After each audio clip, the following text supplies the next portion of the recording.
Okay, so what we're trying to do at the CBF is restore. We've talked about oysters and how important they are. And some of these activities that we do are also things that you could do. You could get on the website, click on ACT, go to the volunteer event calendar, and you could maybe plant oysters, whatever fits into your schedule and the kind of level of involvement that you want to have. The March and April calendar includes cleanups, oyster and forested buffer plantings, and much more. Yes? Since so much of the problem with phosphorus, now I'm having trouble calling the word, is the runoff from fertilizers and farms, what does the Chesapeake Bay Foundation do to encourage more organic growth? That is a great question.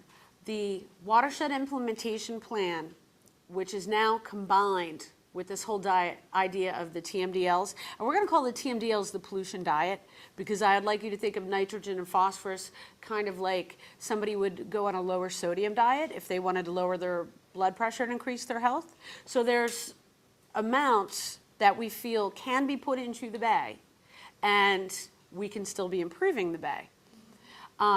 So one thing the Chesapeake Bay Foundation does is work with some of the farmers' lobbying organizations and trying to get the farmers in compliance before the Watershed Implementation Plan makes the states liable and obliged to punish industries and farmers who aren't in compliance.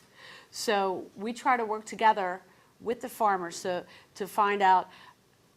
For example, it might be that there's a certain amount of feet that a chicken waste containment area should be from the water. Say that you've got a chicken farm by a waterway. The amount of feet that it is from the waterway makes a big difference in how much of the waste from the chickens gets washed into the water. So some farmers are starting to be in compliance and maybe moving their shed where they keep this waste over. We're trying to have good relations with the farmers and their lobbying groups so that they don't regard us as the enemies, so that we can work together so that the farmers can make money and keep their farms thriving. And we can also keep more of the phosphorus out of the water. So it's the same thing for fields and how the fields are fertilized and the choices that the farmers have. We're trying to educate the farmers so that they know how to make the right choices and have the right resources. So that's the kind of thing we're doing there. Did I answer your question?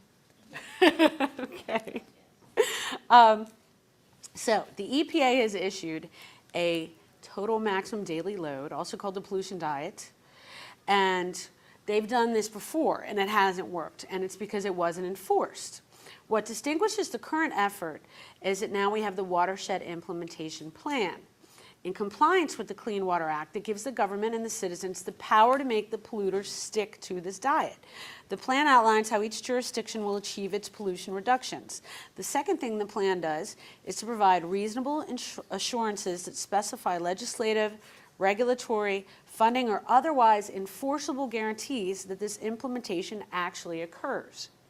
In other words, the states need to show that they are serious and that there is a mechanism in place to achieve their pollution reductions. If the states fail to meet their goals, there will be consequences. This is what is different now.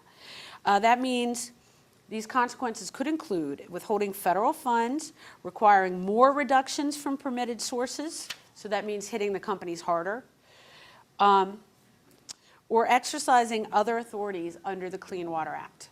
So that's why legislatively we are in a unique position to really get something done and save the bay.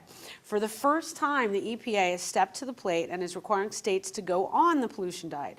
If the watershed states don't, there will be consequences. This is a big change from the previous policy.